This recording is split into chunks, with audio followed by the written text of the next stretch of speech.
mengerjakan. Nah, asal mungkin menyimak, membaca, belajar, intinya kayak gitu. Ya, jadi teman-teman nggak usah berkecil hati. Berarti semua soal saya itu kalau kalian belajar pasti bisa.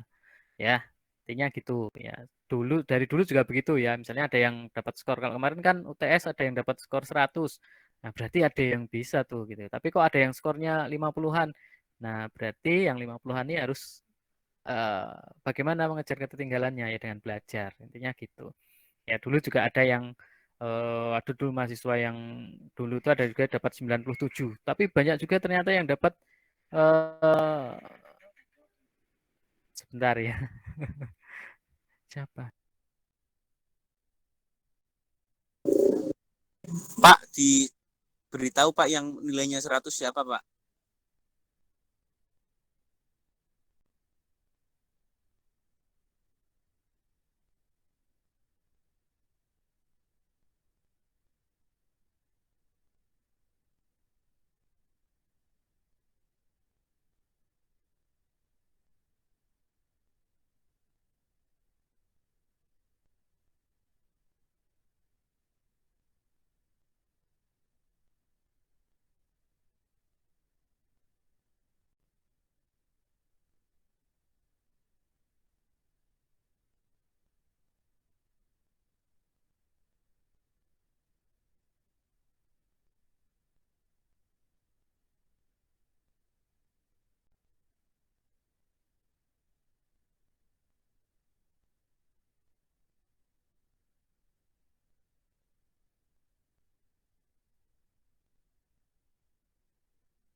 Oke ya, mohon maaf ada telepon tadi ya, terpaksa ngangkat dulu gitu ya. Ya apa-apa ya. Oke, ya terus ya nggak usah saya sebutkan gitu ya. Orang yang dapat jelek juga nggak disebutkan kok. Ya kan? Ya. Oke ya, jadi mungkin nanti kalau minggu depan sudah ada rekap atau mungkin pas minggu tenang sudah ada rekap yang sebelumnya, teman-teman saya akan share. Jadi di UAS itu kalian harus punya target nilai berapa, nanti sudah punya gambaran kira-kira begitu ya. Mudah-mudahan sih saya tidak dapat tugas-tugas lain yang banyak sehingga harus mengerjakan itu jadi tidak sempat gitu ya. Tapi mudah-mudahan sih saya usahakan karena ini kan menjelang akhir tahun tuh ya banyak deadline-nya. Pak Oke ya. Sulaiman, Gimana? Pak, itu UAS tuh ada minggu tenang nggak ya, Pak? Ada 1 minggu Pak. biasanya. Ya, biasanya 1 minggu ya. Kecuali ada kebijakan tertentu gitu ya. Kalau biasanya ada. Ya. Oh, baik, Pak. Terima kasih, Pak. Oke ya. Jadi teman-teman semuanya ini sudah mengisi tugas yang kemarin. Sebentar telepon lagi.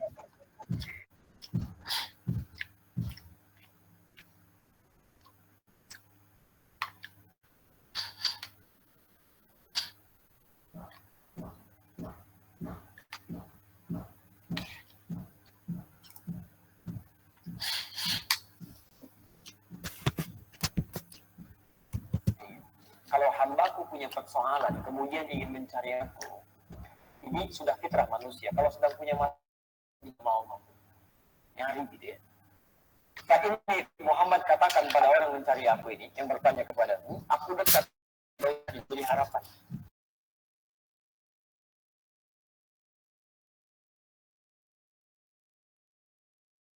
Ya, oke ya. Maaf, jadi ini ada kurir yang datang. Saya beli komponen apa dummy load ya, load dummy load untuk yang resistor gitu ya, resistif. Jadi tadi diantar gitu. Oke, ini tadi sampai mana? Oh ya, ada minggu tenangnya biasanya 1 minggu ya. Terus ini saya cek ya, ada 49 yang mengerjakan, jadi alhamdulillah semuanya sudah mengerjakan, nggak ada yang terlewat. Oke, kita beranjak ke materi berikutnya ya. Mudah-mudahan hari ini bisa kita selesaikan materi ini karena sebenarnya juga nggak terlalu banyak. Nanti mohon kalau saya banyak ceritanya diingatkan ya. Oke. Sudah tertampil? Sudah, Pak. Sudah ya, oke. Nah, ini kita Ampun, Pak. bicara terkait dengan induktansi. Induktansi itu komponennya apa gitu ya. Nanti kita akan lihat ya. Mungkin teman-teman kan sudah praktikum alat ukur ya. Ini sangat berhubungan ya. Bagi yang sudah melakukan praktikum kospimeter gitu ya. Itu kan sudah saya sampaikan bahwa beban itu ada berbagai macam. Ada yang sifatnya induktif ya, itu berarti memiliki komponen induktansi ini ya. Kemudian ada beban resistif, ada beban apa satu lagi? Induktif, resistif, satu lagi apa? Kapasitif ya, kapasitor kita sudah pernah bahas nih. Resistor kita sudah pernah bahas. Nah, sekarang kita akan membahas induktansi. Nah, dengan adanya beban yang sifatnya induktansi ini ya, maka apa sih dampaknya? Nah, itu kita sudah pelajari gitu ya. Ternyata kalau bebannya induktif nanti bisa menyebabkan apa? Lagging apa leading? Ayo, masih ingat? Lagging. Lagging ya. Nah, lagging itu apa? Coba Mas Sopo Gio. Yang sudah pernah aja ya siapa ini? Rivaldo ya. Saya ingat kayaknya Rivaldo sudah praktikum. Ya, apa itu leading atau lagging itu apa lagging tadi yang dimaksud lagging?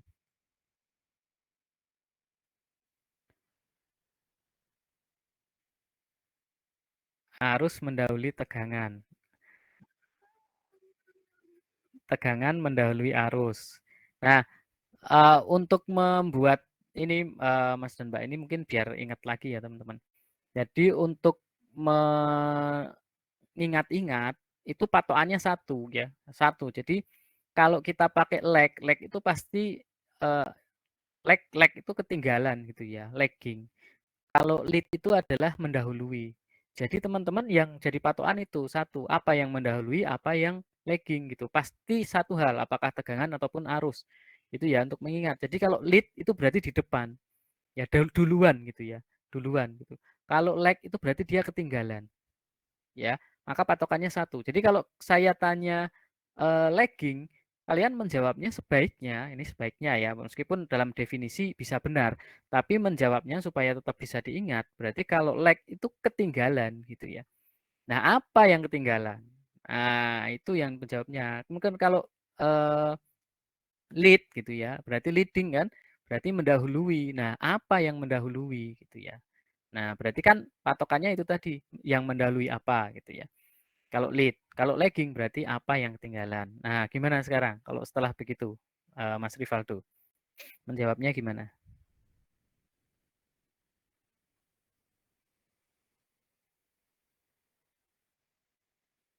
Harus di belakang atau ketinggalan gitu ya. Nah, benar nggak teman-teman?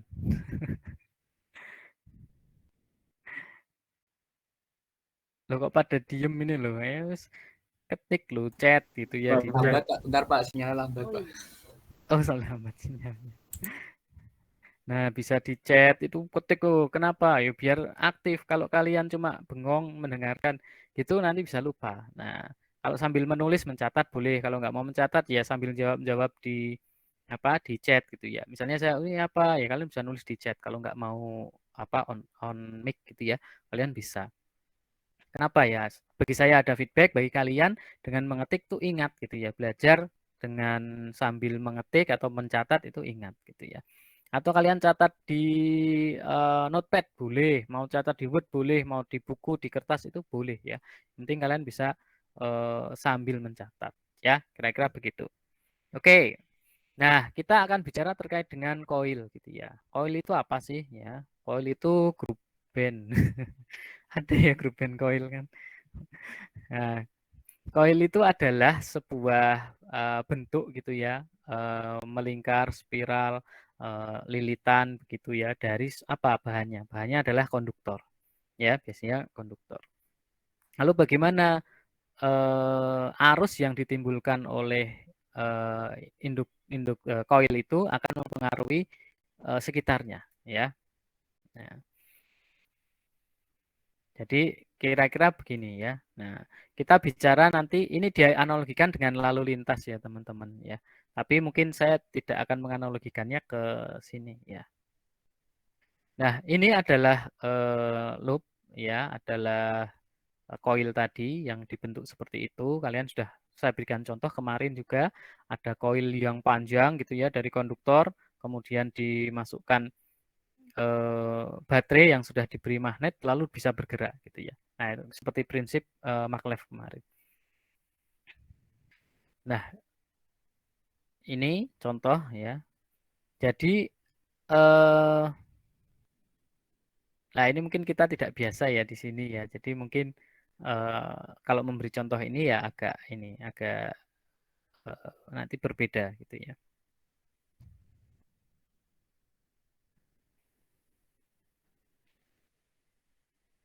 Nah, jadi setiap bentuk induktansi atau coil tadi kalau dialiri arus, maka kan kita kemarin belajar ya terkait dengan hukum apa kemarin Faraday dan Lenz ya gitu. Salah satunya ketika ada suatu induksi elektromagnetik itu ada arus yang berlawanan dengan itu ya. Nah, nanti kita akan lihat mungkin ke lebih singkatnya ya. Nah, mana ya yang lebih enak? Nah, ini goalnya.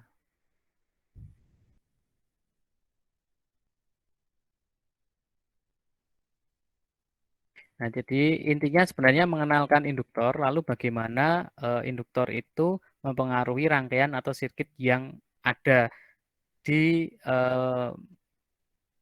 yang si induktor ini ada gitu ya berada gitu. Lalu prinsipnya seperti apa? Mengapa dia menyebabkan lagging gitu ya? Kenapa dia menyebabkan lagging? Nanti kita akan lihat ya. Nah, ini ada coil 1, coil 2 gitu ya. Kemudian ada mutual inductance ya. Ini adalah perubahan arus di dalam satu coil itu akan menginduksi arus di coil sebelahnya. Ya, teman-teman. Jadi coilnya kan banyak ya tadi ya. Ini misalnya satu coil gitu, satu loop ini. Nah, ini ya perubahan arus di sini ya di dalam sebuah coil ini ya itu akan menyebabkan arus induksi di sini juga ya. Jadi tidak hanya di sini, ternyata akan terjadi induksi di sini ya.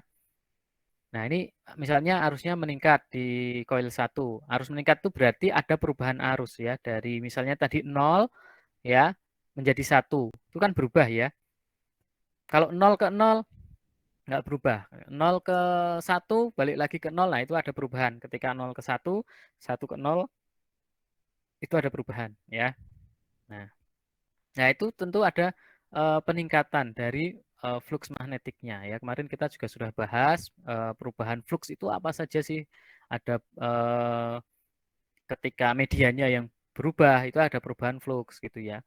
Nah, kemudian fluksnya itu kemana arahnya? Ke arah sebaliknya, gitu ya. Makanya kalau kita nanti kita pada kesimpulan gitu ya, kenapa kok induktor itu menyebabkan lagging, ya.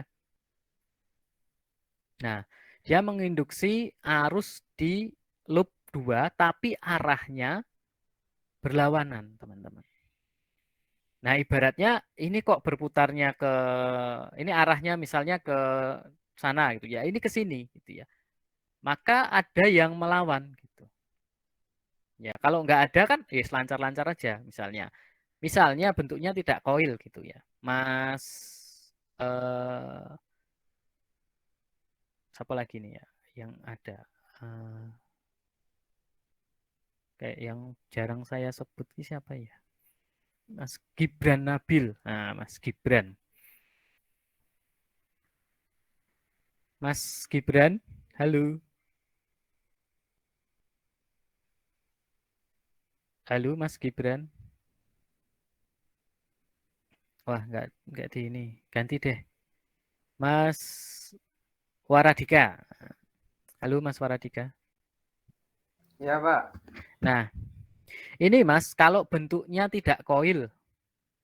Ini kan penghantar, konduktor. Anggap aja kawat ya, seperti yang mungkin pernah kita lihat itu. Terus bentuknya tidak koil tapi lurus. Kira-kira akan terjadi induksi arus ke arah sebaliknya atau enggak? Enggak, Pak. Enggak. Kenapa enggak?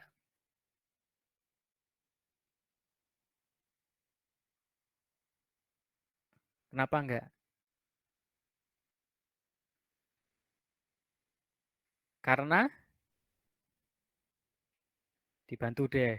Mas ini Hanif Sugianto, Mas Hanif. Halo Mas Hanif. Halo. Wah, ini kok nggak nyaut ini. Ya wis, ganti. Mas Yogi, ya Yogi Azana. Mas. Halo, Mas Yogi. Ini kok pada nggak jawab semua ini. Halo. Halo, Pak. Halo, Mas Yogi. Yogi siapa, Pak? Baru masuk, Pak. Yogi Azana. Iya, Pak. Ya. Ini kenapa kalau kawatnya itu lurus, itu tidak ada induksi arus yang terjadi dibandingkan kalau ada yang koil 2 jejer gitu. Kenapa? Karena langsung gitu, Pak. Mungkin, Pak. Kalau ada gitu. koil kan ada gaya gerak listriknya berputar gitu, Pak. Ada kumparan gitu, Pak. Kalau lurus itu langsung gitu, Pak. Mungkin, Pak. Oke, ya karena nggak ada perubahan flux magnetiknya gitu ya. Kalau kalau lurus itu ya seperti itu kan, cuma ini arahnya sama gitu ya, gini. Terus ini arah arusnya misalnya, kemudian ini ada medan magnetiknya. Kan cuma gitu doang gitu ya. Tapi kalau ada koil lagi di situ, nah dia menginduksi sebelahnya gitu. Menginduksi sebelahnya. Nah, kemarin kita sudah belajar kalau ada menginduksi sebelahnya, arahnya itu berkebalikan dengan arah yang tadi. Maka ada perlawanan gitu ya. Nah, yang ini misalnya ini kan kok gitu. Nah, ini kan ke kiri nih ya, ini ke kiri.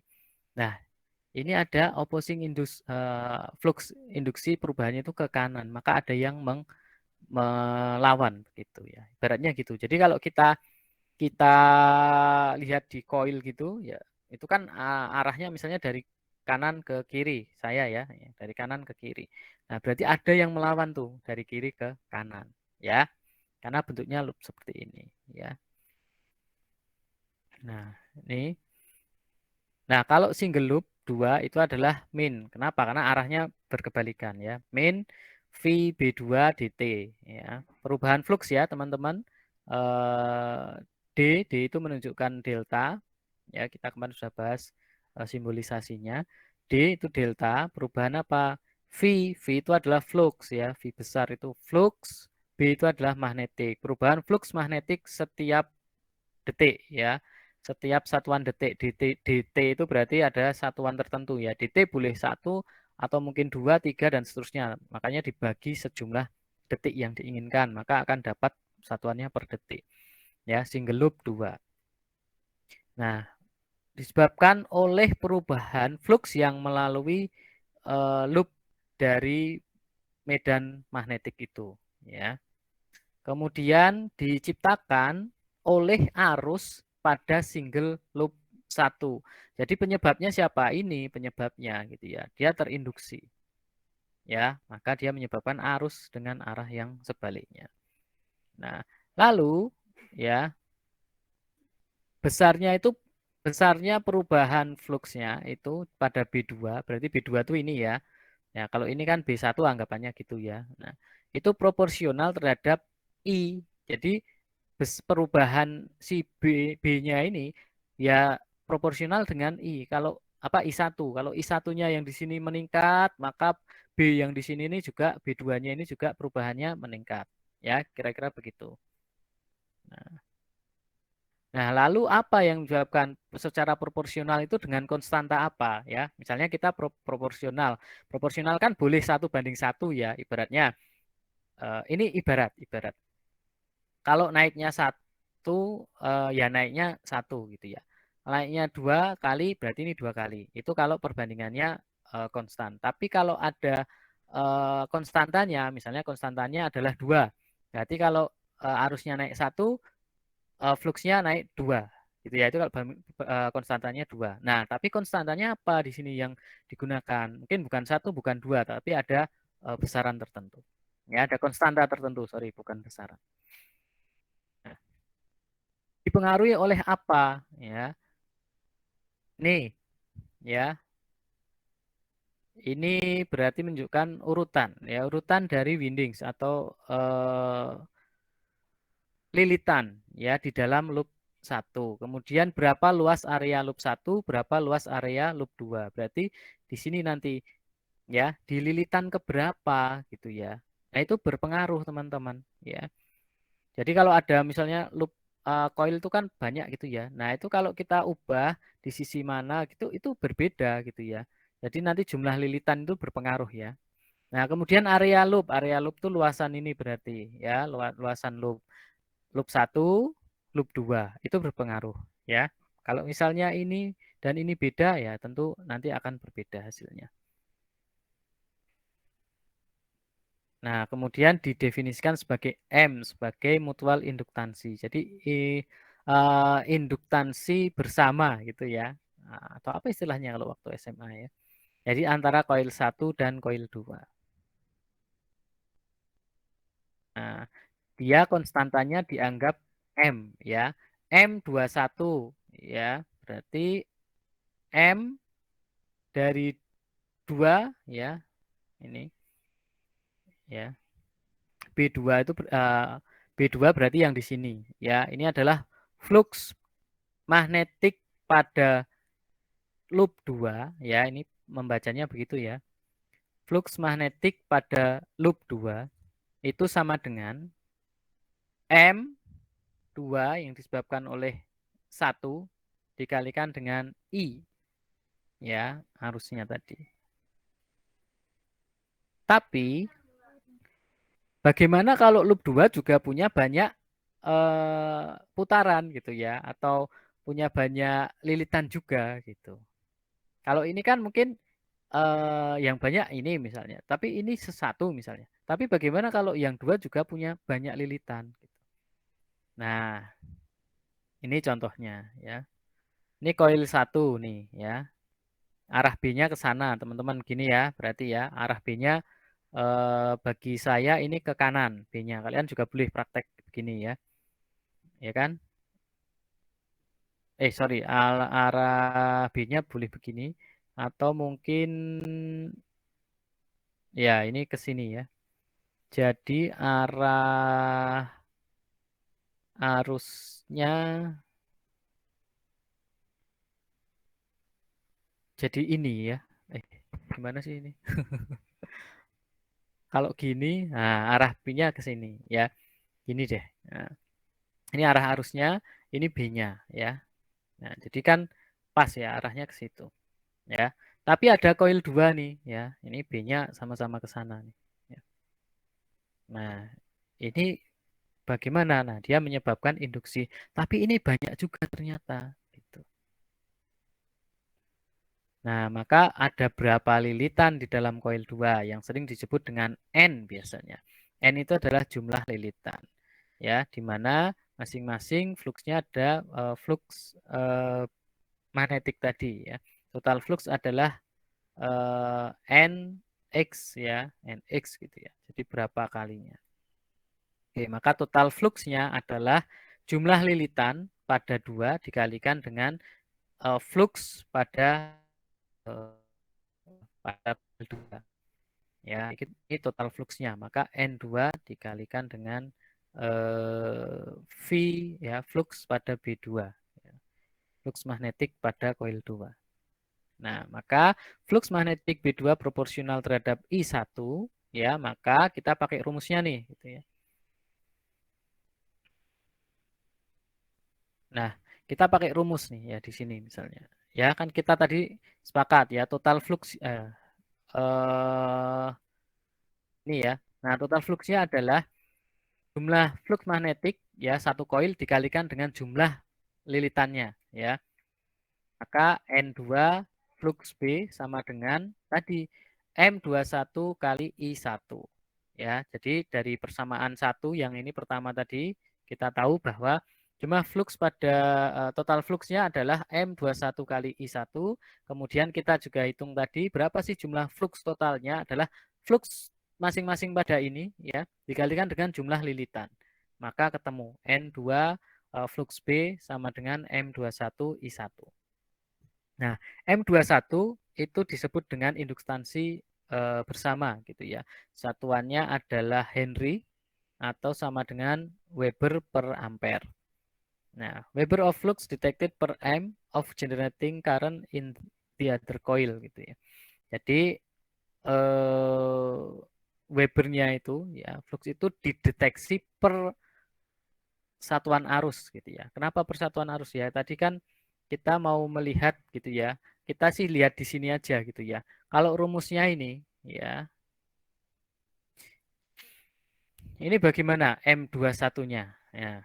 M21-nya kan tinggal M21 sama dengan N2 flux si ini V ya, VB per I1. Jadi kita bisa menganggap M21 sama dengan N2 kali VB ya dibagi dengan I1. Maka apa? Ya akhirnya kita dapat Weber per satuan arus yaitu ampere ya. Jadi kenaikannya itu berapa? Kenaikannya adalah ini total flux yang ada di sini dibagi dengan arusnya ya. Di sini. Nah, di sini ini kan koil 2. Kalian jangan-jangan bingung nih. Ya, dibagi dengan arusnya yang ada di sini. Ya, total flux yang ada di sini ya, flux dikalikan jadi flux B2 dikalikan dengan apa namanya ini? Jumlah lilitannya. Karena ini apa? Sama ya dengan ini ya B-nya. Ini kan masuk ke sini ya. Nah, Henry sama dengan ohm kali detik ya. Itu konversi. Lalu IMF 2 sama dengan min N2 ya karena arahnya berkebalikan ya. Min N2 D VB2 DT. Dan N2 VB sama dengan M21 kali I ya. Itu kita gunakan lagi tadi. Maka IMF 2 ya, ini kan kita substitusikan ya. Yang disubstitusikan apa gitu. Yang disubstitusikan itu adalah itu N2 ya. N2 VB ya. Kan ini N2 VB sama dengan M21I ya. Ini kan sama dengan D ya. Kita bisa masukkan di sana gitu ya. Nah, itu kan ada N2 di sini, kemudian ada VB-nya di situ ya. Sebenarnya kalau ini kan hanya perubahan ya, perubahan. Maka kita bisa substitusikan. Ya. Jadi kenapa N ini kan konstanta ini ya, M21 kan konstanta. Nah, maka dia bisa diletakkan di luar seperti ini, M21 DI1 DT. Ya, maka kalau kita punya data di sini gitu ya, teman-teman misalnya, terus berapa IMF-nya atau GGL induksi pada koil yang kedua itu adalah min M21 DI1 DT. Ya. Jadi seperti ini. Maka karena sama-sama M21 itu sama dengan M12, maka disebut biasanya M. M itu apa, Mbak Faradina? Apa? M tadi apa? Halo, Mbak Faradina.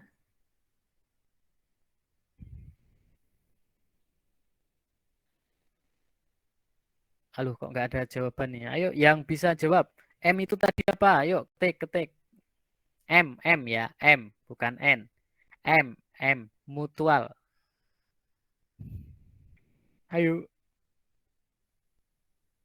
dong, jawab dong, aktif dong. Ayo. M adalah siapa lagi nih? Mas Faizal Asmi ya. Faizal Asmi. Apa Mas M?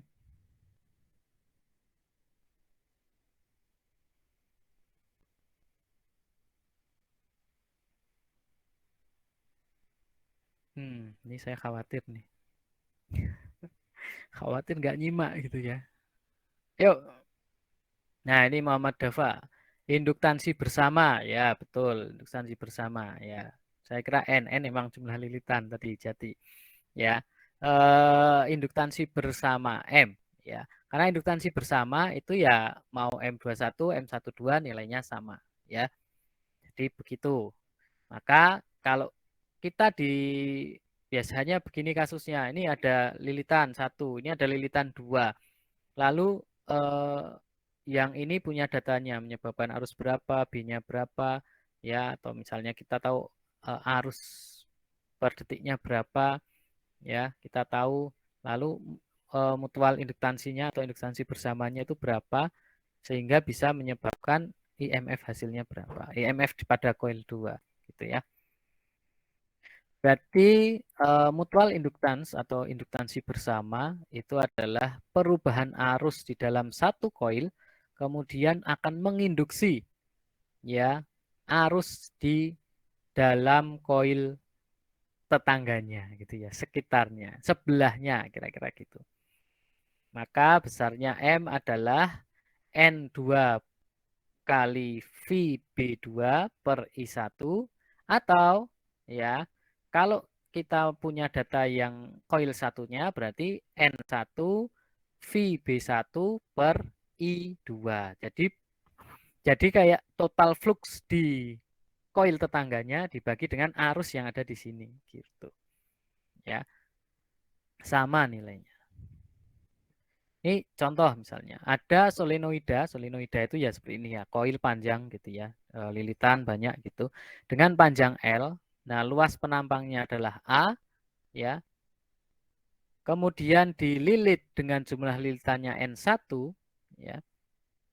Kemudian ada lilitan yang kedua lebih besar, ya teman-teman nih, lebih besar di luarnya, ya, disebut dengan N2 jumlah lilitannya. Ya, jumlah lilitannya N2 kalau seperti ini lebih sedikit. Kelihatan lebih sedikit.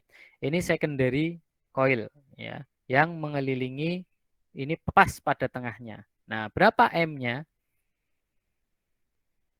Ya, yang ditanya berapa M-nya gitu ya. Nah, ini A-nya tentu yang coil 2 lebih besar daripada lebih luas ya. A-nya lebih luas daripada yang coil 1. Kenapa? Ya jelas wong ini ada di luarnya gini, berarti luasannya ya dia lebih luas gitu. Ya, cuma kalau dilihat lilitannya bagaimana? Lilitannya ini lebih sedikit, ini lebih banyak ya. Panjang lilitannya ditunjukkan dengan panjang di sini ya. Oke. Kita tahu M sama dengan N2 VB2 per I1 ya.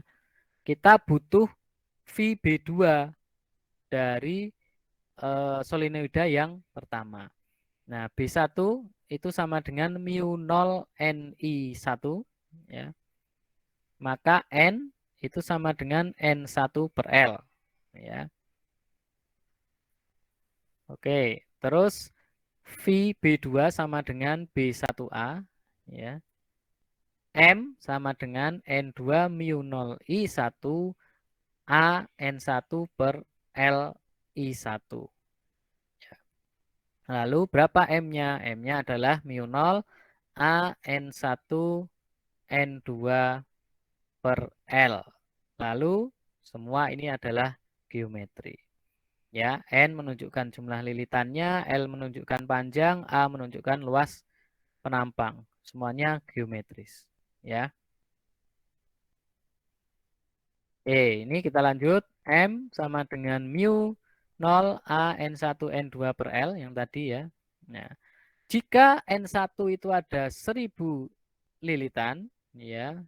Kemudian N2-nya ada 10 lilitan, A-nya itu 10 cm persegi, L-nya itu 0,5 meter, ya. Jangan salah ya antara L dengan N, ya. L itu adalah panjang koilnya, ini dari sini ke sini. Kemudian N itu menunjukkan dalam panjang L ini ada berapa jumlah lilitannya ini loh. Nah, kayak gini ada berapa, ya. Jadi jangan keliru, ya. Ini adalah panjang koilnya. Panjang koil bukan panjang kawat lilitannya, ya. Jadi ini kan kalau dilebarkan misalnya kan panjang segini, begitu dijadikan koil cuma segini, ya. Nah, bukan ininya, ya, tetapi ini, ya. Nah, ya L itu di situ. Jangan sampai keliru, ya. Ini gimana hapus? Ya, hapus dulu biar nggak ganggu. Oke. Nah, jadi begitu ya.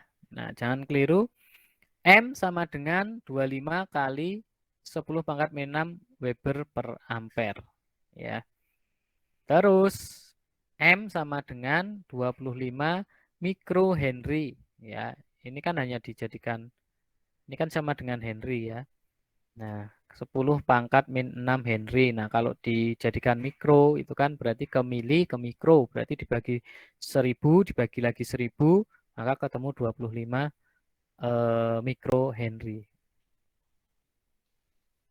Oke ya. Nah, menggunakan sistem yang sama dengan M-nya adalah 25 mikrohenry. Nah, maka I2 bervariasi seiring dengan waktu. Misalnya 2 kali 10 pangkat 6 ampere per detik ya, T-nya. Nah, pada T sama dengan 3 mikrosekon, mikrodetik ya. Berapa flux rata-rata yang melalui masing-masing lilitan koil 1? Pertanyaannya. Kemudian berapa IMF induksinya, GGL induksi di dalam solenoida. Nah, pada saat T-nya atau waktunya itu 3 mikrosekon. Nah, jadi dia mengibaratkan gini teman-teman. Ketika kita punya aliran arus mengalir misalnya dari sini, ya, ini titik A misalnya, titik B, ini dialiri arus, ya, itu kan dia butuh waktu nih untuk sampai ke sana, benar ya? Nah, waktunya itu kan entah berapa detik gitu ya. Nah, dia bertanya, kalau 3 detik, nah 3 detik itu arus itu entah sampai mana, apakah sampai sini, apa sini, apa sini, apa sini, apa sini, apa sini, nggak tahu kita. ya. Jadi ini kan butuh waktu nih untuk merambat ke sana. Itu pasti gitu ya.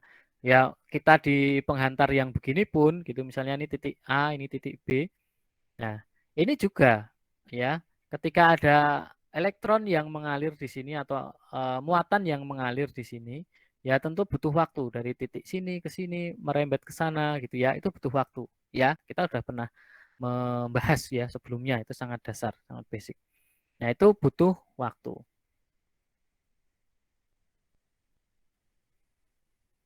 Nah, saya hapus. Oke. Nah, jadi butuh waktu ya. Nah, dia pada saat 3 mikrosekon itu seperti apa sih? Kenapa kecil banget, Pak? Iya, karena kan elektron bergeraknya cepat ya, muatan bergeraknya cepat. Maka ya, M-nya kan kita tahu 25 mikrohenry. Kita juga tahu bahwa M itu adalah N1 ya, jumlah lilitan pada 1, kemudian dikalikan dengan flux yang ada di coil 1 ya, flux VB1 dibagi dengan, berarti kalau kita coil 1 arusnya adalah arus yang ada di coil 2 ya. Nah, ini ternyata ada nih ya I2-nya gitu ya. I2 sama dengan 6 ampere. Nah, berarti diketahui, maka karena yang diketahui adalah I2, kita menggunakan I2. Nah, ketika kita menggunakan I pada coil 2, maka yang kita harus cari itu adalah flux yang ada di coil 1, yaitu N1 jumlah lilitan ya. Ingat, masing-masing ini kan punya satu nih. Nah, ini kan punya flux sendiri nih satu coil, tapi ada jumlah lilitan sekian banyak, maka dikalikan sejumlah lilitan ini. Dengan apa? Yaitu N1. Ya, N1 dikalikan dengan flux pada coil 1 VB1 ini, kemudian dibagi dengan arus yang mengalir pada coil 2 ya, atau I2. Ya.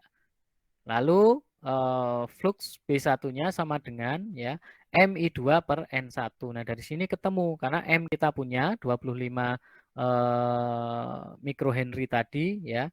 Maka kita bisa dapatkan dari sini ya. Nanti kita cari ya.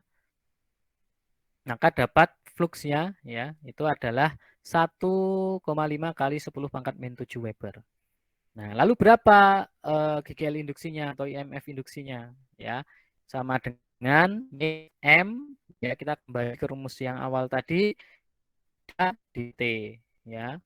Berapa? Min 50 volt ya. Kan kita tahu DI2 nih ya. Detiknya mana gitu ya. Nah, tinggal gitu. Ya kan? Nih, ya kan? Jadi M-nya itu adalah ini ya 25. Terus sorry. Ya, M-nya adalah min 25. Ya, karena min M itu adalah 25 mikrohenry ya. Terus DI2 dt ya. Dt-nya berarti berapa? Ini ya kan? Terus I2-nya berapa? 6. Nah, ini kalau dijabarkan kan gini, teman-teman. Ini sorry. Ya, IMF-nya kan sama dengan M-nya berapa? Coba Mas Jati, halo. M-nya berapa? Halo, Pak. Ya. M-nya berapa? M-nya, Pak. M. M mutual. 25 mikrohenry ya. mikrohenry. 25 mikrohenry, Pak. Terus I-nya 1 kali I2 6 titik bukan ya, Pak? I2-nya Pak 6 ampere. 6 ampere, Pak. Ya, berarti 6. Ini melik banget. Karena pakai jari ya. 6 ampere. Terus DT-nya? DT-nya? DT itu berarti perubahan waktu yang diinginkan. Berapa tadi? Cari coba, T-nya berapa? Ayo, ini ada semua loh di layar. 3 mikrosekon, Pak. 3 mikrosekon. Kan gini ya. Nah, ini sama dengan, ini kan dibagi nih berarti. Ini 2. Ya. Ini juga mikro. Mikro udah sama mikro gitu. Nah, terus ini hasilnya 2. 2 kali 5 berapa? Ini minnya. Kali 5 apa masih? 10. Kali 5, sorry. 2 kali 25 itu 50 kan? 50 satuannya volt. Ya, volt di sini. Ya kan? Tapi bagaimana bisa jadi volt? Ya, itu kan sebenarnya sudah ada nanti ya. Nah, jadi perhitungannya gitu ya. Sebenarnya gampang asal kita ibaratnya gini teman-teman. Kita cuma ini ada formula 1, ada formula 2, formula 3. Formula itu maksudnya persamaan ya. Persamaan 1, 2 dan 3. Oh, ini dari sini dapatnya. Mendapatkan ini dari mana? Misalkan mendapatkan M-nya dari mana, mendapatkan fluxnya itu dari mana. Nah, itu tinggal gitu aja gitu ya. Mana yang diketahui, kemudian bagaimana kita mencari apa yang tidak diketahui gitu ya. Intinya kayak gitu. Nah, ini kita sudah tahu nih GGL induksi di dalam solenoida. Apa? Min 50 volts ya.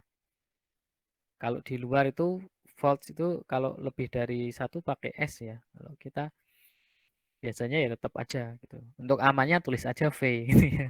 V itu kan boleh. Oke, S belakangnya juga nggak masalah ya. Oke. Maaf Pak, izin tanya boleh Pak? Ya, silahkan. Min itu minnya kok ngapa dikasih min? Kenapa Pak? Kan arahnya itu berkebalikan toh tadi. Kita sudah bahas. Iya Pak. Iya, makanya kalau arah kebalikan iya itu aja ya. Gampangnya gitu. Oke, terus ada induktansi diri, teman-teman ya. Ada induktansi diri ya. Jadi adalah atau self inductance ya. Ini adalah arus dalam sirkuit induktor. Jadi arus yang di rangkaian ya yang menginduksi atau menghasilkan IMF di dalam rangkaian yang sama. Jadi ini jika arus I di dalam koil itu berubah ya, perubahan arus, ingat teman-teman perubahan arus ya, DI dt ya. Perubahan arus itu DI dt ya, berarti nanti akan menimbulkan IMF gitu ya. Nah, ini gampangannya gini. Kalau pakai matematis kan ini loh perubahannya. Ini kan perubahan arus ya dalam satu waktu. Nah, itu akan mengubah atau flux yang berubah melalui koil itu akan menghasilkan IMF di dalam koil itu sendiri ya. Nah, selalu berlawanan dengan perubahannya ya. Nah, ini induktansi diri itu L sama dengan N VB per I ya, maka LI sama dengan N VB. Jika I berubah dalam waktu ya, berarti kan DLI dt ya. Yang pokoknya kalau ada perubahan waktu atau apa ya berarti diferensiasi gitu ya. Diferensial gitu.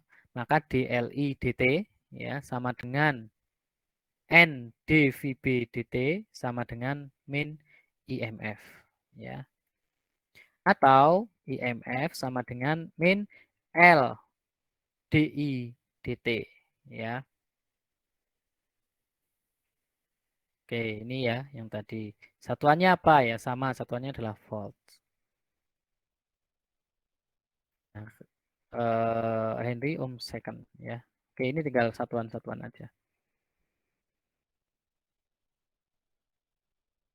Nah, di dalam ini sudah di sirkuit ya. Mungkin teman-teman di rangkaian listrik DC sudah membahas terkait dengan rangkaian RLC belum? Sudah, Pak. RL sudah ya? Sudah. Yang ada L-nya. Berarti saya nggak usah jelasin banyak ini. Sudah kok. Tapi mungkin ini pada basicnya ya. Teman-teman mungkin kalau rangkaian RLC apa akibatnya, nanti seperti apa kondisinya dan sebagainya. Nah itu mungkin kalau di rangkaian listrik DC langsung dijelaskan misalnya, oh begini-begini. Nah kalau di physical listrik itu memang basicnya. Kenapa sih si induktor itu bagaimana kerjanya, kenapa menyebabkan arus atau yang berlawanan, kemudian ada GGL induksi itu apa yang menyebabkan gitu ya. Nah, ini kalau di rangkaian listrik DC ya. Induktor itu akan menjaga ya arusnya itu stabil gitu ya. Meskipun sumbernya itu bervariasi. Nah, di rangkaian listrik DC itu biasanya begini. Ya. Untuk menjaga arus. Ya. Meskipun sumbernya beda-beda. Kalau di rangkaian listrik AC, mungkin sekarang belum ya. Induktor ini untuk memfilter frekuensi yang kalau dia terlalu besar, nah maka dia bisa difilter frekuensinya. Makanya itu beda-beda ya teman-teman. Fungsinya kalau di sirkuit DC, di rangkaian listrik DC dengan rangkaian listrik AC itu biasanya digunakan untuk hal yang berbeda. Ya, kalau di rangkaian listrik AC itu terkait dengan frekuensi, ya. Kalau di rangkaian listrik DC itu terkait dengan. Jadi begini ya, kan IMF tadi adalah min L DI DT ya, yang arahnya itu berarti karena min L berarti kebalikannya ya. Nah, kemudian ada namanya induktansi diri tadi atau IMF tadi ya, itu tidak berlawanan dengan arusnya, tetapi berlawanan dengan perubahan arusnya ya. Jadi perubahan arusnya bagaimana? Nanti kita akan lihat. Jadi kalau kita lihat ya ini ada resistor. Ya. Ini mana kok hilang? Nah ini resistor. Ya. Ke kanan arusnya. Ya. Dengan I itu mengalir dari A ke B. Ya, itu berpotensi untuk turun dari A ke B. Ya, VAB sama dengan I kali R, benar ya? V sama dengan I kali R. I-nya ini, R-nya adalah ini. Ya, itu VAB-nya lebih besar dari 0. Ya. Karena apa? Karena VA tentu mengalirnya kan dari potensial yang tinggi ke potensial yang rendah. Maka VAB sama dengan VA dikurangi VB. Ya. Ini potensial tinggi, ini potensial rendah. Maka ini adalah VAB, ini adalah beda potensial, ya. Nah, kalau pada induktor, ya, ini dari A ke B itu tidak ada perubahan beda potensial. Jadi antara A dengan B itu menjadi sama, ya. Maka di sini nggak muncul nih, sana, ya. Nah, ini, ya, induktansi diri, ya, itu tidak berlawanan dengan arusnya, tetapi berlawanan dengan perubahan arusnya. Ya, VAB sama dengan L DI DT sama dengan 0. Ya. Kenapa DI DT-nya 0? Kalau I konstan, teman-teman. I konstan itu artinya arusnya itu ya segitu terus. 4 ampere, 4 ampere. 1 ampere, 1 ampere terus gitu ya. Itu enggak ada perubahan. Tapi kalau seiring ada perubahan, bagaimana? Misalnya, perubahan itu artinya kan DI DT ya itu lebih dari 0. Ya, itu ada perubahan ya. Sebenarnya kurang dari 0 juga berubah, tapi perubahannya ya namanya perubahan berarti kan kita ambil nilainya gitu ya. Nilainya berarti lebih besar dari 0. Maka induktor itu akan berperan seperti sumber tegangan sementara.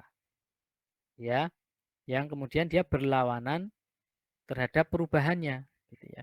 Misalnya I itu berubah increasing, DI DT lebih besar dari 0 ya, maka akan muncul nih ya. Induktor akan muncul ini perubahannya ke arah yang berlawanan. Nah, kalau ini kan 0 karena arusnya konstan. Tapi kalau arusnya berubah misalnya detik ke 0 itu arusnya 0. Detik ke-3 arusnya menjadi 3 ampere misalnya. Berarti kan ada perubahan ya. Per detiknya berapa? Mungkin 1 detik, 1 ampere per detik. Nah, berarti kan ada perubahan lebih dari 0. Ya, maka di sini akan muncul ini ya. Ya, berapa besarnya ini VAB-nya? Berarti kan VAB-nya L DI DT itu lebih besar dari 0. Ya. Jadi nanti akan kelihatan gitu ya. Nah, di gambar ini teman-teman ya. Jadi ini seperti ada baterai ya, seperti ada baterai ini di sini. Ya. Muncul kutub positifnya ada di sini, ini kutub negatifnya ya, teman-teman. Jadi seperti ini. Ya. Kalau ada perubahan arus, kalau tidak ada perubahan arus, it's okay, nggak ada masalah di induktor itu. Tapi kalau ada perubahan arus, nah dia akan muncul GL induksinya. Nah, arahnya seperti ini. Nah, ini dengan catatan tadi bahwa VA itu lebih besar dari VB. Ya.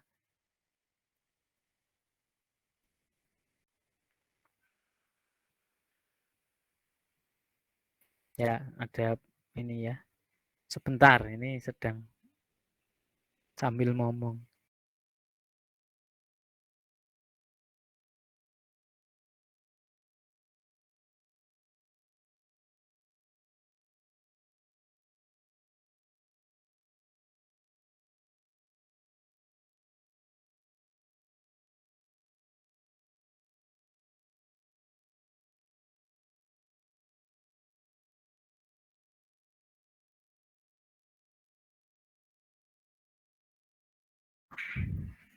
Oke ya, sudah diamankan. Oke ya, kita lanjutkan. Jika arus meningkat, ya maka GGL induksinya akan mendorong kembali, gitu ya. Seperti tadi ya, seperti baterai yang tadi. Maka IMF kan minus LDI DT, ya. Jadi tanda itu seiring dengan DI DT tadi ya. Selalu berlawanan. Maka VAB sama dengan VA min VB sama dengan L DI DT. Ya. VAB-nya sama dengan L DI DT. Lalu jika DI DT-nya sama dengan 0, VAB-nya sama dengan 0. Kalau DI DT lebih besar dari 0, nah VAB-nya maka lebih besar dari 0. VA min VB ya lebih besar dari 0 mengindikasikan bahwa VA itu lebih besar dari VB. Bagaimana kalau arusnya itu bukan meningkat tetapi berkurang? Nah, tentu ada perubahan juga. Nah, DI DT-nya lebih kecil dari 0 ya. Maka arahnya ya. Ini teman-teman lihat ya, kan berbeda arahnya dengan yang sebelumnya. Nah, kalau ini tadi arahnya ke kiri ya. Nah, yang ini arahnya ke kanan ya. L DI DT lebih besar dari lebih kecil dari. Nah, seperti berkebalikan gitu ya. Nah, karena apa? Seperti dia punya sumber lagi gitu ya, yang arahnya seperti itu. Nah, dia justru induktornya akan mendorong gitu ya, supaya dia lebih ke karena searah ya dia mendorong ya lebih cepat. Nah, ini untuk VA lebih kecil daripada akhirnya VA lebih kecil daripada VB ya. Karena apa ya? Karena berkurang. Ya. Ada rangkaian RL ini sudah dibahas ya. Mudah-mudahan sih sudah paham kenapa kok dia bisa lagging gitu ya, menyebabkan lagging. Nah, ini antara R dan L gitu ya. Ada R dan L-nya, kemudian kalau ini terbuka, berarti ini nggak ada arus ya. Nggak ada arus kalau terbuka semuanya gitu ya. Kalau S1 ditutup, maka arus akan mengalir ya. Ini kan berarti mengalirnya ke sana ya. Nah, S1 ditutup itu berarti S2-nya belum. Ini ke sini, lalu I-nya mengarah ke kanan dari B ke C ya, melalui induktor. Ya. Lalu berapa besar ini ya, teman-teman bisa nyari nih ya. Dengan rumus ini kan loop, karena loop tertutup maka ini ya dikurangi dengan I kali R ya, dikurangi dengan L DI DT yang ada di sini sama dengan 0. Maka DI DT-nya ya sama dengan ini apa ya kemarin tuh? Nyebutnya apa ya? Saya lupa ini. GGL induksi itu. Itu kan baru kemarin aja lupa saya simbolnya. Per L gitu ya. Ini kan sumbernya, sumber IMF, sumber tegangannya dibagi dengan L, R per L kali I. Ini adalah persamaan waktu ya, dalam waktu. Nah, maka ketika S1 ditutup, itu akan terbentuk persamaannya yang seperti ini. Dengan boundary condition pada T sama dengan 0, ya ini di kalkulus mungkin matematika teknik kan sudah tahu ya. Boundary conditionnya saat T sama dengan 0, maka di IDT ya saat T-nya sama dengan 0 berarti ini 0. Ya, kalau ini 0 pada saat T-nya 0, ya maka belum mengalir kan, arusnya belum mengalir, maka arusnya itu ya sama dengan 0, anggap aja begitu. Ya. Lalu berapa? Ya, berarti kan I tak hingga ya. Nah, ini sama dengan ini apa kemarin? Epsilon ya. Epsilon per R gitu ya. Epsilon, Pak. Epsilon ya, benar ya. Ya, nanti dicek lagi ya. Saya tuh kok pelupa. Barusan kemarin lihat simbolnya aja udah lupa lagi. Yang simbol itu ya, Pak ya? Iya, yang simbol. Nah, maka ini adalah persamaan orde 1 I seiring dengan waktu sama dengan epsilon per R dikalikan 1 min E pangkat min R per L. Gitu ya. Teman-teman nggak usah bingung dengan rumus yang seperti ini ya. Karena ketika kita sudah di kondisi yang ada ya ini tinggal dimasukkan saja ke persamaan ini misalnya. Ya, misalnya T pada saat berapa berarti I T-nya misalnya 0 berarti I 0 ya. Berarti ini pangkat kan dikalikan 0 berarti E-nya pangkat 0 gitu kan gitu. Ya, gitu aja gitu ya. Nanti mudah-mudahan di rangkaian listrik sudah disampaikan gitu ya, rangkaian listrik DC. Ini jam 10.33. Nah, kemudian karakteristiknya itu seperti ini ya. Nah, ada konstanta waktu gitu ya yang biasa digunakan ketika kita menggunakan rangkaian RL gitu ya. Nah, ini seperti ini. Konstanta waktu itu ini ya, teman-teman. Nah, pakai to ini kalau nggak salah to ya. Sama dengan L per L. Nah, sama dengan Henry per ohm. Kemudian sama dengan Tesla meter persegi per ampere per ohm. Lalu kalau disederhanakan lagi, dia menjadi joule per watt. Menjadi joule per second, menjadi detik. Ya. Nah, lalu IMF-nya ini sudah kita tadi ya, mungkin kalian sudah dijelaskan untuk rangkaian RL, jadi mungkin saya tidak banyak menjelaskan di sini. Nah, ini.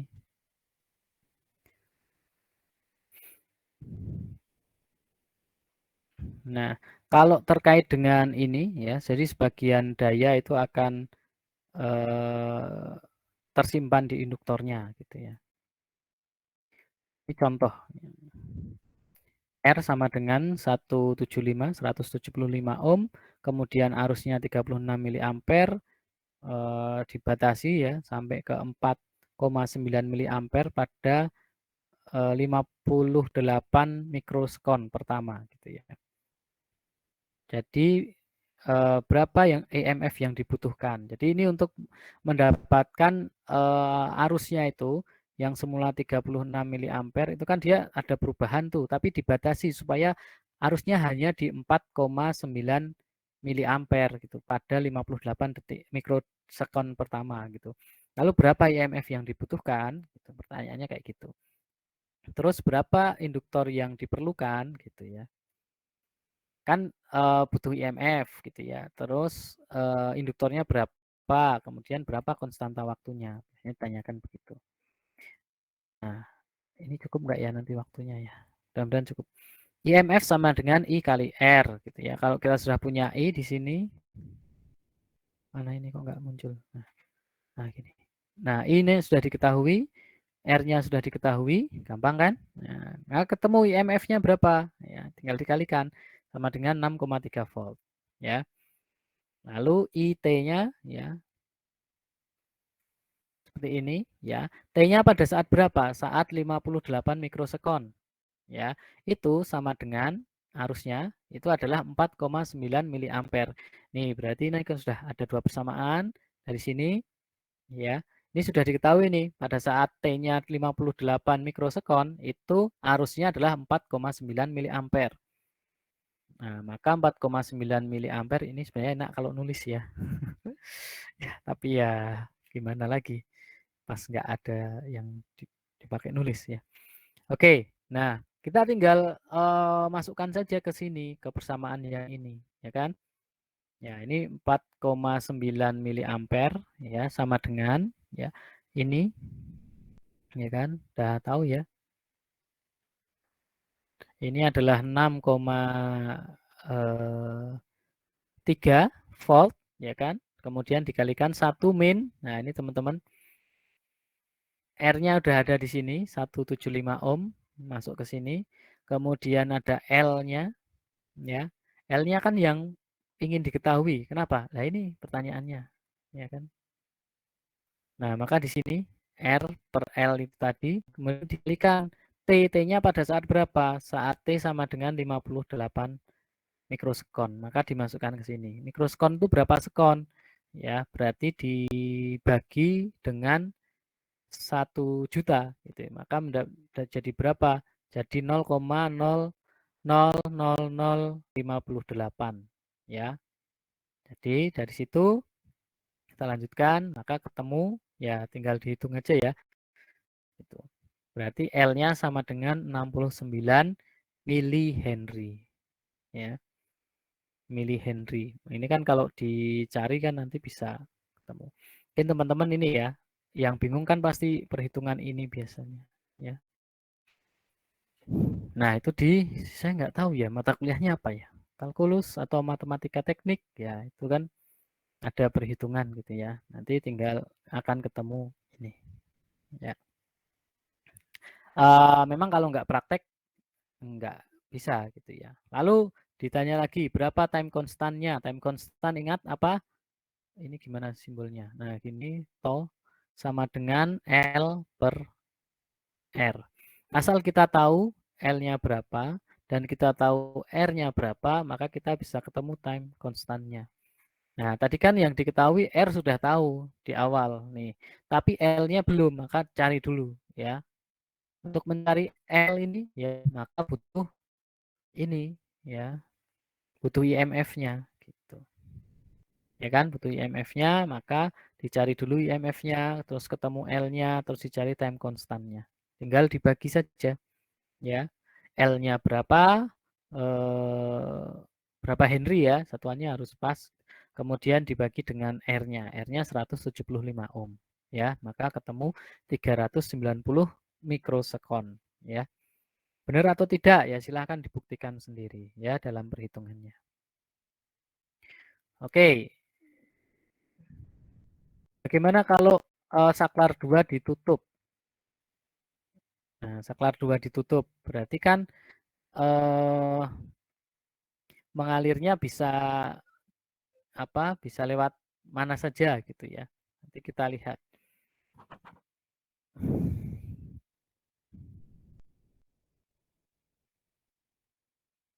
Nah, kalau itu lalu min ITR gitu ya, min L DIDT sama dengan 0. Ya, teman-teman di rangkaian listrik DC kan teman-teman sudah diajari ya kalau ada loop tertutup seperti ini. Lalu bagaimana? Misalnya arah arusnya ke kanan misalnya. Berarti kan kita untuk menghitungnya berarti sigma V-nya kan ya sama dengan 0 gitu kan. Nah, teman-teman harus bisa kalau yang di sini berarti I kali R V-nya ya kan. Kalau di sini berarti min L DIDT ya. Ya gitu. Pokoknya berapa yang di R, berapa yang di L. Ya. DIDT negatif ya. DIDT negatif. Sama dengan min L per R DIDT sama dengan I pada saat 0 ya. E pangkat min R per L kali dengan T ya. Saat T-nya sama dengan 0 ya, maka I0 itu maka maksimum arusnya sebelum ini ditutup. Saklar S2-nya ya maksudnya. Nah, ini cuma tanda. Kalau tidak belajar ya tentu akan kesulitan.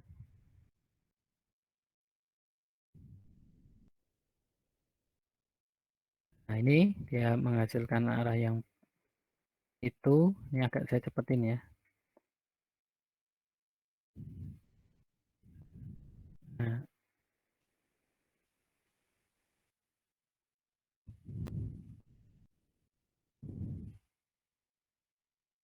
ini untuk energinya. Saya lebih cepetin lagi.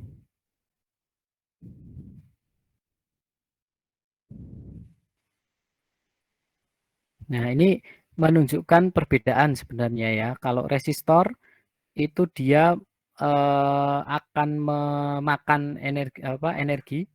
Jadi hilang energinya itu. Tapi kalau induktor itu akan menyimpan energinya. Beratnya gini. Seperti contoh tadi teman-teman yang saya beli misalnya apa ya? Sebentar.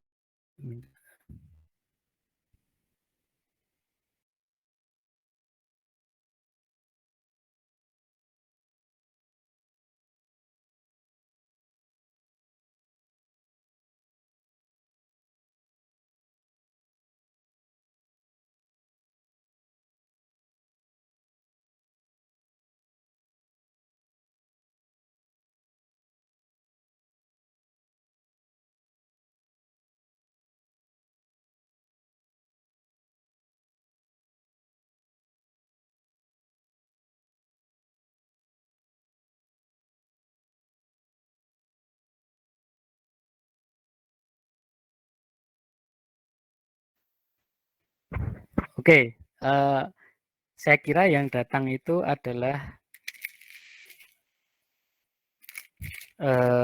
Damilot, tapi ternyata BMS ya, Battery Management System yang mau kita pakai di untuk baterai lithium. Jadi saya pengennya nyontohin tadi, menunjukkan contoh untuk beban yang resistif, tapi nggak jadi.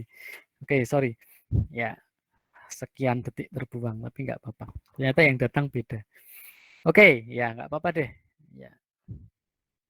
Oke, jadi sebagai contoh, kalau misalnya resistor ya, resistor itu dia akan ya energinya habis di sini ya, misalnya diubah jadi panas, diubah jadi cahaya, diubah menjadi apa modelnya yang beban resistif itu ya teman-teman. Misalnya lampu, kemudian pemanas, thermal dan sebagainya itu kan dia akan energinya diubah. Pokoknya habis lah kalau di sini. Ya. Tapi kalau dia induktor ya, itu energinya itu disimpan. Ya. Disimpan di sini. Ya, ada yang disimpan, tapi tentu saja ada yang disimpan. Ya, maksudnya seperti itu. Nah, berapa yang disimpan di dalam induktor? setara dengan ini. Setengah kali L I kuadrat. Ya. Kalau mencari berapa yang bisa disimpan di induktornya ya sebesar ini ya.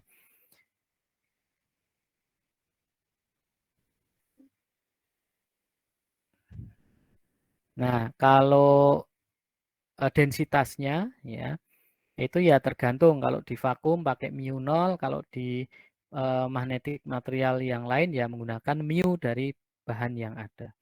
Ya, mu0 adalah permeabilitas ya. Kalau epsilon 0 permitivitas ya, teman-teman. Diingat lagi.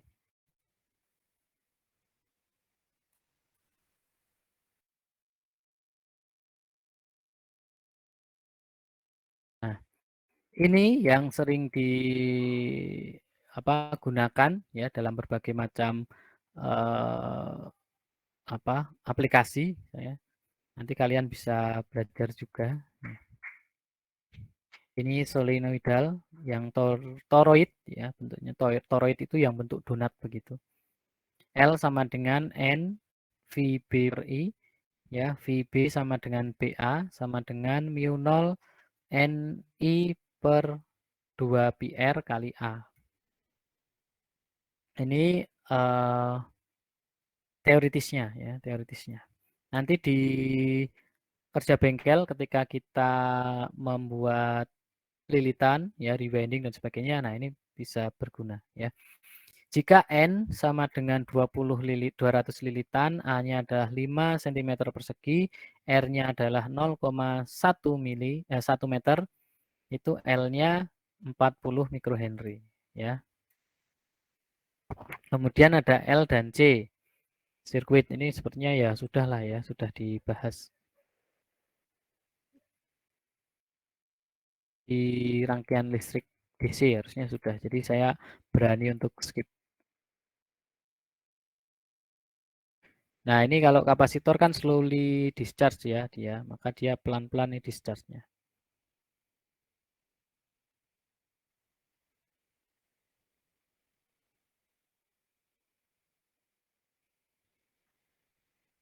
Ini perbedaannya ya.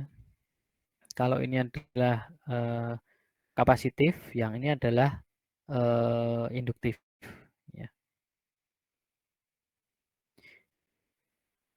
Ini yang kapasitor setelah penuh ya. Ini kalau kapasitornya setelah di discharge, dihabiskan.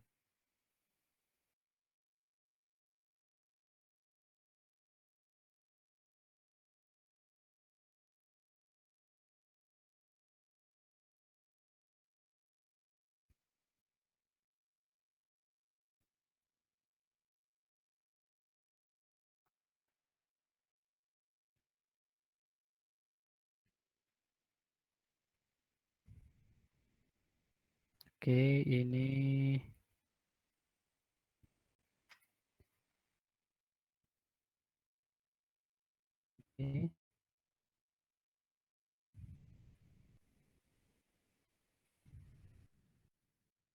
oke. Ya, udah selesai. Udah 10.49. Oke. Jadi teman-teman yang penting dipahami adalah sifat dari induktor tadi, bagaimana dia bisa memunculkan GGL induksinya ya, intinya di situ ya. Jadi kalau misalnya ya nanti ada soal biasanya akan merujuknya ke situ ya. Jadi bagaimana jumlah lilitan, bagaimana IMF atau GGL induksi yang dihasilkan, nah itu munculnya dari situ ya. Kira-kira begitu. Oke, dari sini ada pertanyaan. Kalau masih bingung, ya kayaknya sih masih bingung. Oke, kalau masih bingung nanti ini ya, saya promoin lagi ini bukunya Pak Adlan, nanti silahkan dibeli gitu ya. Pesan mungkin kalau sudah habis cetakan pertama biasanya ini ya. Bagus tuh. Oke, sampai di sini ada yang mau bertanya?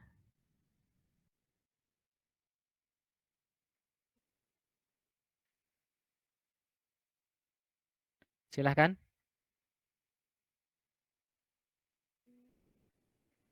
Ayo, nggak ada ini.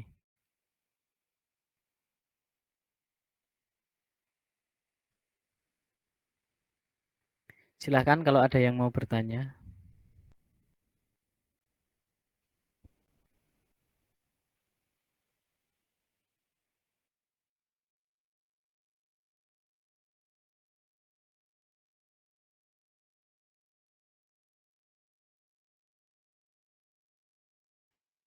Silahkan.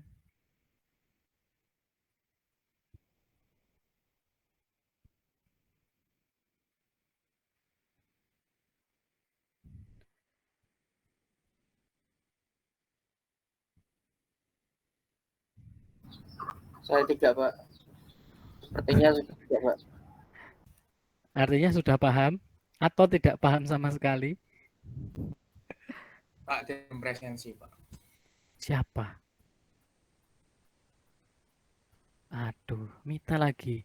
Mita kok sering banget ya, kayaknya tuh yang terlambat presensi itu aja gitu. Ya, oke.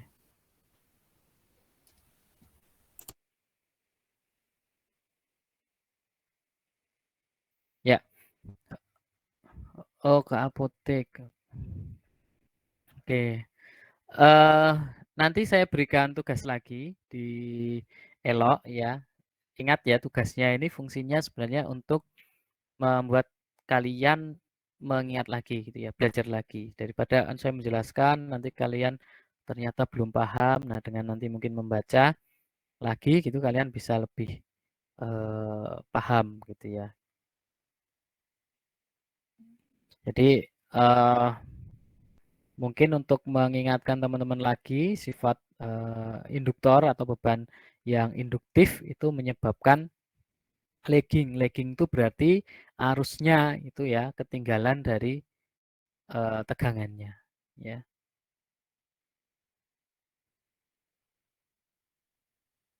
Ya, beban induktif itu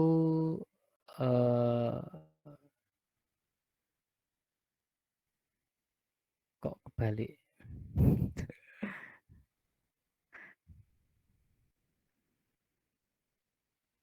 Mana ya, saya ambil gambar yang enak.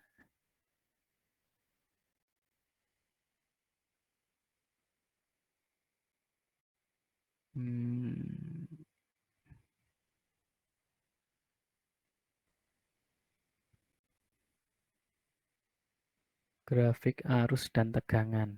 Tapi ini kalau pada AC ya, teman-teman.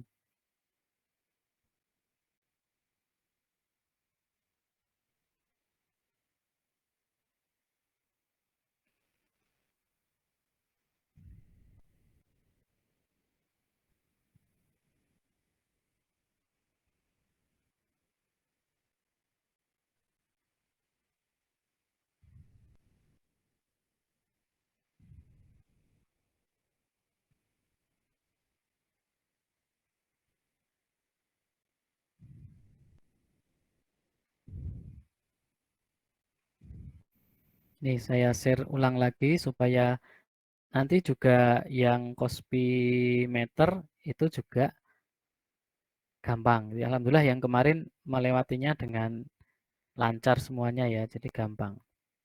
Nah ini saya ingatkan kembali ya. Caranya open image ini. Nah, jadi seperti ini ya. Kita kalau beban induktif ya itu arusnya ketinggalan ya. Jadi kalau menyebutkan lagging berarti arusnya ketinggalan. Kalau menyebutkan leading arusnya itu duluan ya. Arus itu yang biru ya teman-teman, arus yang biru. Jadi ini kan duluan nih, udah duluan. Nah ini belum nih, saat tegangannya sudah ada, ini arusnya belum ada ya.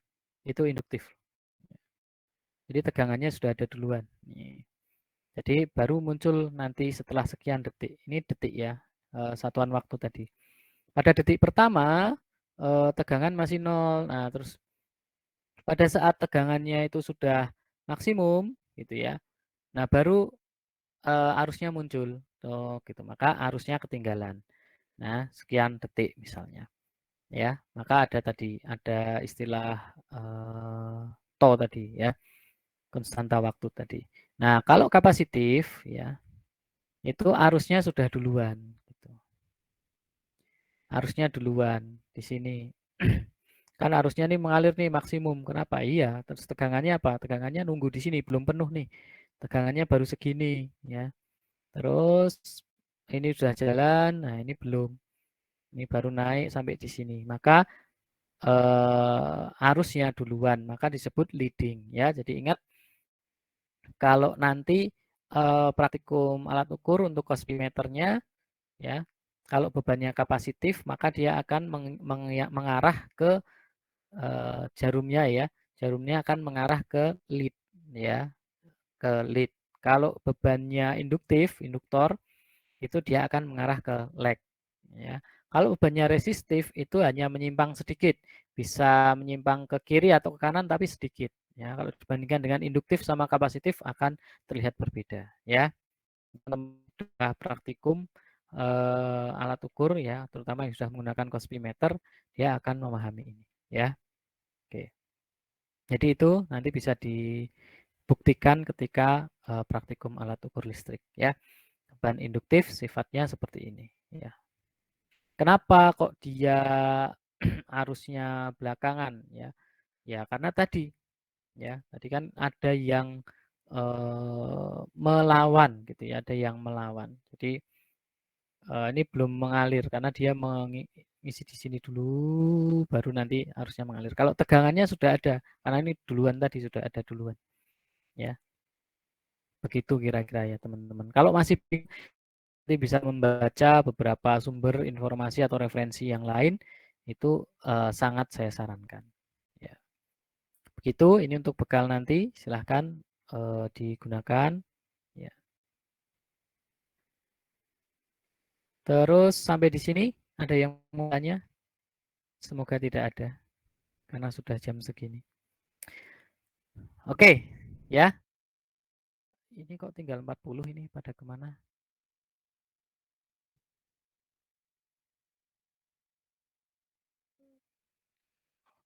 Oke teman-teman, masih ada pertanyaan? Tidak ada ya? Oke. Kalau tidak ada, kita akhiri untuk pertemuan hari ini supaya nanti bisa persiapan untuk ke yang mau luring, bisa persiapan untuk ke lab. Ya, kita akhiri dengan berdoa menurut agama dan kepercayaan masing-masing. Berdoa dipersilahkan.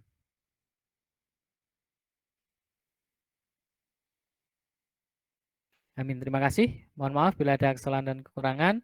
Kita bertemu lagi ya nanti siang dan untuk pertemuan selanjutnya minggu depan. Terima kasih. Saya akhiri. Assalamualaikum warahmatullahi wabarakatuh. Selamat siang. Waalaikumsalam warahmatullahi wabarakatuh. Waalaikumsalam warahmatullahi wabarakatuh. Terima kasih, Pak.